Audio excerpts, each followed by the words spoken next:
26 మే 2024 ఆదివారం. ఈరోజు ప్రయాణిక వార్షల్లో పడమర వైపు ఉంటుంది కాబట్టి పడమర వైపు ప్రయాణం చేయకూడదు. పడమర వైపు ప్రయాణం ఉంటే వాయిదా వేసుకోండి. మీరు ఈరోజు ఉత్తరం వైపు ప్రయాణం చేస్తే మీకు ధనలాభము ద్రవ్యలాభం ఉంటుంది కాబట్టి మీరు ఉత్తరం వైపు వెళ్ళి పనులు చూసుకొని తర్వాత ఒకవేళ తప్పనిసరి పరిస్థితుల్లో పడమర వైపు వెళ్ళాలనుకుంటే వెళ్ళి పనులు చూసుకోండి. ఆ పనిలో మీకు సానుకూలతగా ఉంటుంది. ఈరోజు ఆదివారం కాబట్టి ఆచ్య ఉదయ పారాయణం.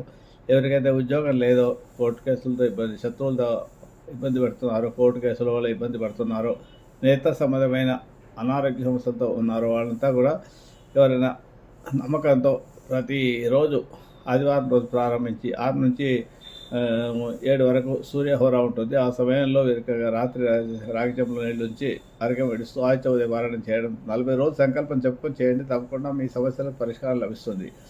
ప్రతిరోజు కూడా ఆదిత్య ఉదయ పారాయణం చేసిన తర్వాత నవగ్రహ స్తోత్రంలో జపాకుసుమ సంకాశం